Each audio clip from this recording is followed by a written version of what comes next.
Okay, ich mag dich nicht und du magst mich nicht. Aber wir bringen das jetzt über die Bühne.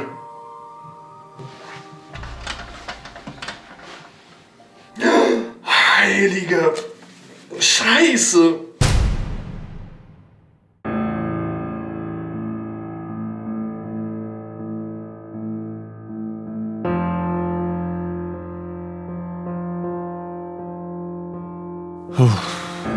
Ich denke, ein bisschen abnehmen könnte mir vielleicht nun wirklich nicht schaden. Vielleicht würde dann auch mal eine wieder auf mein Dating-Profil antworten.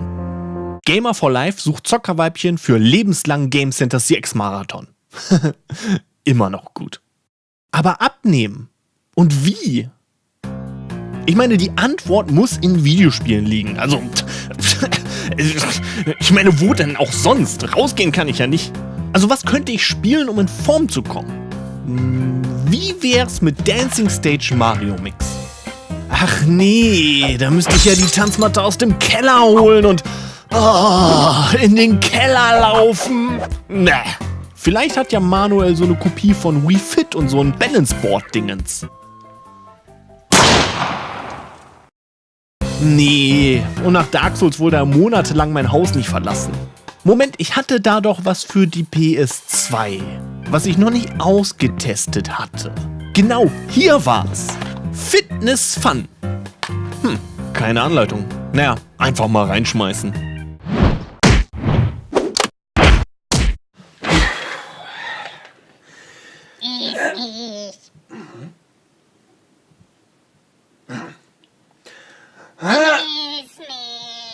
Was war das? Iss mich. Nee, lass mal, ey. Es ist echt gut. Ich hab schon gegessen und ich bin noch ganz zufrieden. Ich meine, du siehst ja nicht ganz unappetitlich aus, aber nein, ich will das nicht. Ich will das nicht. Iss mich. Iss mich. Nein! Außerdem habe ich gerade das Spiel Fitness Fun eingelegt. Ne? Also wenn das nicht mal sportlich klingt, dann weiß ich auch nicht mehr. Ach, das ist Bullshit. Komm schon. Reiß mich auf und steck dir eine Handvoll von mir in den Mund. Nee. Du willst doch auch, ja. Nein. Lecker. Nee, auf gar Schnapp zu, keinen greif zu. Fall. Nee, also nein, ich will das nicht. Und warum muss das so sexuell bei dir klingen? Das ist ja widerlich. Nee, Ja, komm schon. Iss mich. nein, ich hab nein gesagt, verdammt. Das wird doch bereuen. So, und jetzt ist es Zeit für Fitness Fun.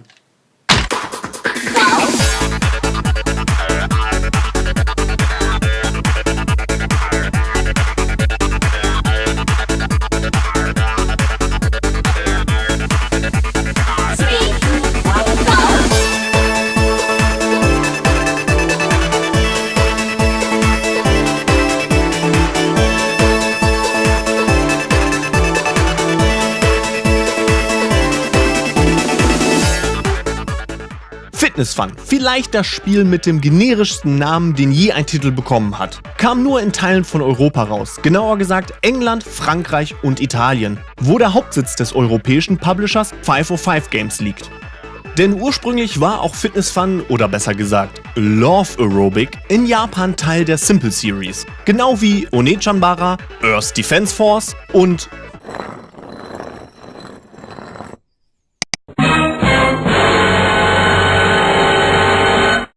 Demolition Girl.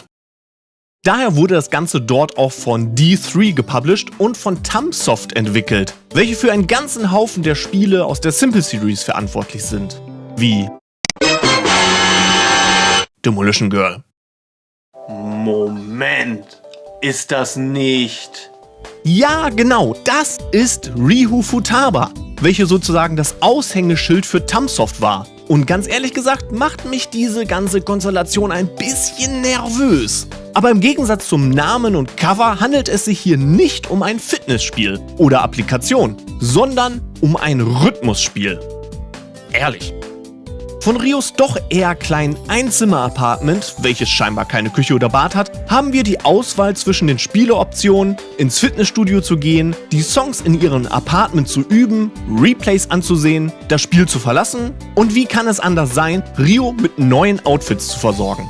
Ach ja, wenn wir im Menü auf sie drücken, dann winkt sie uns zu. Es ist fast so, als hätte ich eine echte Freundin. どうも自分の歌に聞き惚れて踊りに集中できないな。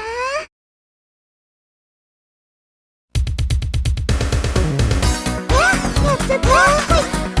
はい。にゃにゃはい。やっちゃった。よいしょ。よいしょ。にゃ Wir haben die Auswahl zwischen 12 japanischen Songs, welche alle sehr 80er klingen, obwohl das Spiel 2006 erschienen ist. Okay. Im Spiel selber haben wir oben unsere Energieleiste, welche über Zeit weniger wird. Oder wenn wir schlecht spielen. In der Mitte haben wir Ryu, welche, ich nehme an, Love Aerobic ausübt. Und am unteren Rand des Bildschirms haben wir das eigentliche Spielfeld. Und ja, man guckt nur auf diese 4 Linien, wodurch gerade mal 1/3 der Bildschirmaufteilung überhaupt relevant ist für den Spieler. Das Ziel ist es, auf den breiten Linien zu bleiben und im Rhythmus die orangen Felder zu treffen, per Knopfdruck auf einen der Face-Buttons des Controllers und im richtigen Moment auf eine andere Spur zu wechseln. Denn landen wir auf eine der schmalen Sektionen, verlieren wir nicht nur rasant die, Liebesenergie, sondern sind auch bewegungsunfähig. So gilt es hier nicht nur den Song zu lernen und auf seinen Rhythmus zu achten, sondern wir müssen auch den richtigen Weg durch einen Song lernen, wodurch ich ein bisschen an Amplitude denken muss. Gut gemacht, Tamsoft? Und schneiden wir einen Song gut genug ab, bekommen wir auch ein neues Outfit für Ryu, was mit Sicherheit nicht die originellste Spielerbelohnung ist, aber es funktioniert. Und ich muss sagen, dass Fitness Fun tatsächlich Spaß macht. Und ehrlich!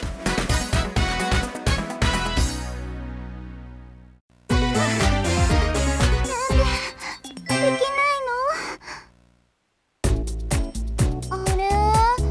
自信あったのにな。 Doch es ist nicht ohne seine Schwächen. Zum einen handelt es sich hierbei natürlich um einen Budget-Titel, was sich nicht nur an der Anzahl der Songs, sondern auch an den Songs selber bemerkbar macht. Für mich persönlich ist dies eher ein positiver Aspekt, da diese eine unterhaltsame Billigkeit haben. Aber bestimmt nichts für jedermann. Doch schlimmer ist, dass ich nie das Gefühl hatte, die Noten mit Sicherheit zu treffen. Natürlich ist mein Setup auf einem modernen Fernseher für ein PS2-Rhythmusspiel alles andere als optimal. Doch auch bei Spielen wie Mad Maestro konnte ich nach einer Eingewöhnungszeit sicher die Noten im Takt treffen. Doch bei Fitness Fun hatte ich immer das Gefühl, dass es eine Art 50-50 Chance war. Gerade wenn die Noten nah beieinander lagen. Ich wurde zwar besser im Spiel mit Übung, doch nie sicher. Das kann auch damit zusammenhängen, dass das optische Feedback ein bisschen unsauber ist. Aber genug davon. Des Weiteren geht es mir wirklich auf die Nerven, dass Ryu wie wild anfängt zu hecheln, wenn man schlecht spielt. Es lenkt ab wie Sau. In einem Moment, wo man sich ja gerade konzentrieren will. Und noch nicht mal ich bin so verkorkst, dass ich das erotisch finden würde oder sowas.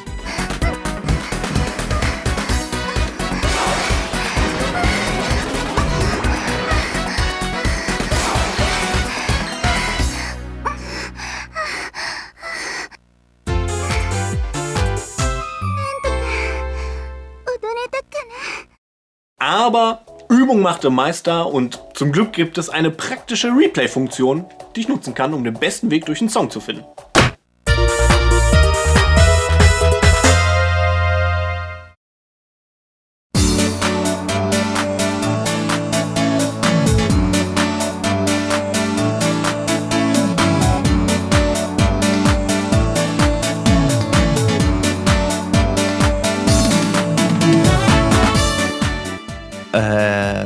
Wo ist das Spielfeld? Also schön, dass ich mir die ausgefeilten Choreografien etwas genauer ansehen kann, doch wie zur Hölle soll mir das helfen, besser zu werden? Ich meine, ich kann das HUD nicht einmal zuschalten. Es ist keine Option. Man kann nur abspeichern, wie Ryu in einem bestimmten Kostüm herumhüpft. Gut, es gibt schlimmere Features, aber nicht mal die Option zu haben, seine Performance zu sehen, ist irgendwie sehr komisch. Nun gut, ich bin hier, um Sport zu machen und verdammt, ich werde Sport machen.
Mal sehen, wie sehr sich die harte Arbeit gelohnt hat.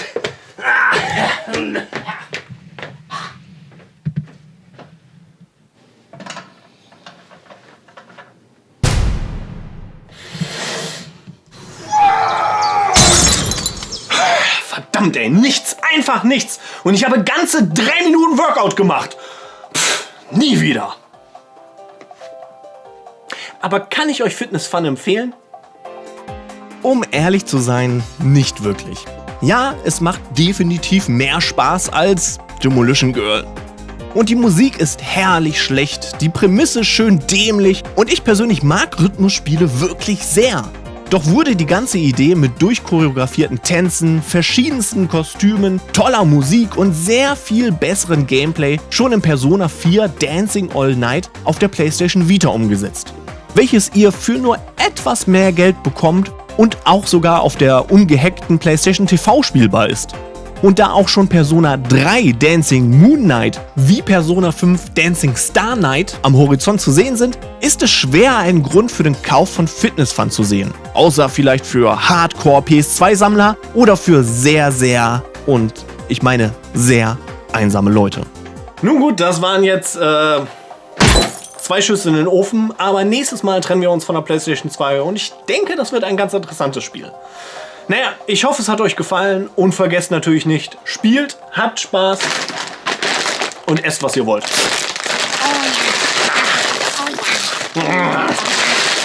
Geil!